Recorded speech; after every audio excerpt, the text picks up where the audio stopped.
दयाल आपसे करना चाहूंगा कि प्रधानमंत्री मोदी तो वैसे कई सारे विदेश दौरे करते रहते हैं, लेकिन घाना दौरा को काफ़ी अलग नज़रिए से देखा जा रहा है। अगर हम इस तरीके से देखें कि जो डिप्लोमेटिक आउटरीच जिसको कहते हैं, उस लिहाज से ये दौरे को आप कैसे देख रहे हैं?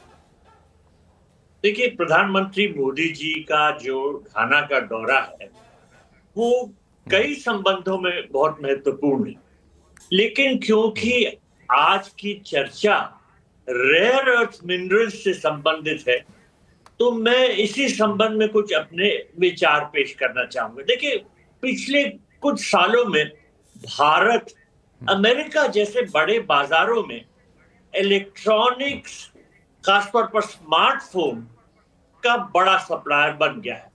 और जैसे जैसे भारत की भूमिका बढ़ रही है इन बाजारों में, चीन की हिस्सेदारी कम होती जा रही है।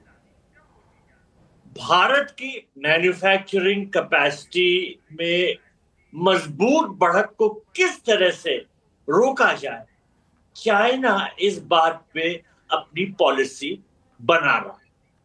अब चाइना के पास रेयर अर्थ मिनरल्स की भरपूर मात्रा है, लेकिन उसने इस पर पूरा कंट्रोल लगाकर रखा हुआ है।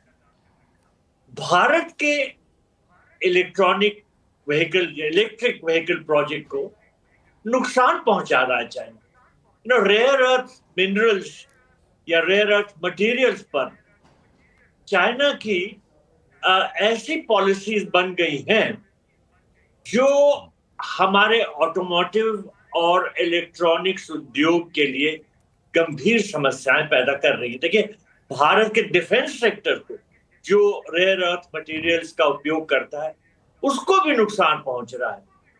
तो भारत में रेयर अर्थ माइनिंग और प्रोसेसिंग के लिए अभी व्यापक पैमाने पर टेक्नोलॉजी नहीं, इंफ्रास्ट्रक्चर भी नहीं है। काम हो रहा है, कुछ सालों में हो जाएगा, लेकिन अभी नहीं है। और इस वजह से जो रिलायंट सप्लाई चेन को डेवलप करने में ऑब्स्टिकल्स हैं, उसकी वजह से हमको दूसरे देशों की तरफ देखना पड़ता है और अपनी जो जरूरतें हैं रेयर अर्थ मटेरियल्स की, उनको वहीं से पूरा करने की कोशिश कर रहे हैं। तो कहने का मतलब ये है कि भारत रेयर अर्थ मिनरल्स के लिए ऑल्टरनेटिव सोर्सेस को खोज कर रहा है, जिसमें अन्य देश हैं।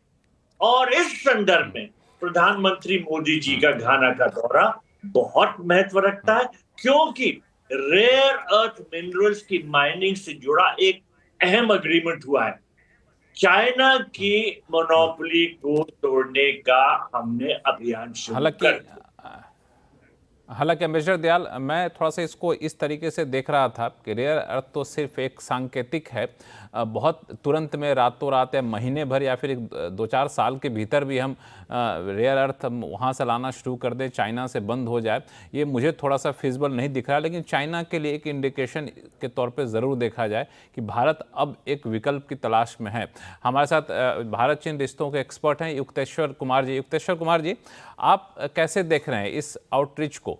क्योंकि इसको सिर्फ घाना तक लोग सीमित होकर नहीं देख रहे हैं, ग्लोबल साउथ के तौर पर देख रहे हैं, और कहीं न कहीं निशाने पर चीन है, चीन से भी जोड़कर देखा जा रहा है इसे।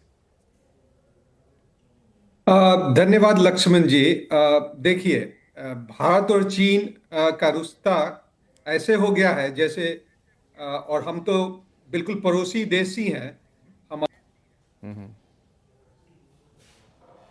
लगता है उनसे हमारा संपर्क वहाँ उनसे टूट गया है, कुछ नेटवर्क का इशू यहाँ पर है।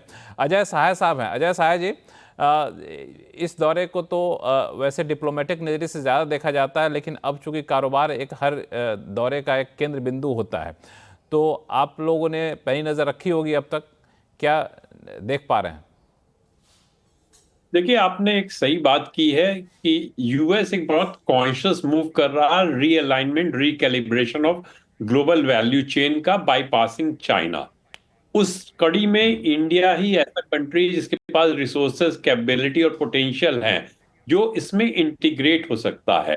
और हम देख रहे हैं जिस तरह के अमेरिका के साथ दूसरे देशों के रिश्ते बन रहे हैं, चाहे हम यूरोप की बात करें, चाहे इंडिया की बात करें, या साउथ कोरिया जापान की बात करें, सब रिश्तों में एक बात जरूर आ रही है कि अगर ये चाइना का कोई मटेरियल यूज होता है प्रोडक्ट में, तो वो देखा जाएगा रूल्स ऑफ ओरिजिन वो कहाँ तक आ सकेगा। आज आप देखिए, जैसे अभी बात की गई है कि वियतनाम के ऊपर अगर ट्रांसशिप गुड्स होंगे उनमें 40% ड्यूटी लगेगी, तो उसका खाली ये आदि उसका अर्थ नहीं है कि जो गुड्स चाइना या किसी कंट्री के यूएस के थ्रू जाएंगे। अभी हमें देखना होगा उसमें बहुत सी कुछ ऐसी चीजें होंगी कि अगर चाइना का मटेरियल यूज हो रहा है और उस मटेरियल की वैल्यू एक सर्टेन थ्रेशोल्ड से ऊपर है, तो शायद वो भी प्रभावित हो। इससे इंडिया का भी, जैसे हम बात करेंगे स्मार्टफोन की बात करें या फार्मास्यूटिकल की बात करें, उसमें भी चैलेंज आ सकता है। तो जिस तरह का चाइना का इसमें रुख है, चाइना चाह रहा है कि जो भी कंट्रीज हैं वो इस तरह के एग्रीमेंट में पार्टिसिपेट ना करें, लेकिन जिस तरह का यूएस का तरफ कंट्रियों का रुझान हो रहा है, जिस तरह के यूएस की तरह हमारा भी स्ट्रेटजिक रिलेशनशिप बहुत ज्यादा बढ़ रही है, उसको लेके चाइना चिंतित है। तो जिस तरह के रेयर अर्थ की बात की है, जैसे हमने देखा है पास में भी कि चाइना अब इन स्ट्रेटजिक मिनरल्स को अब एक तरह से वो एक हथियार की तरह यूज कर रहा है।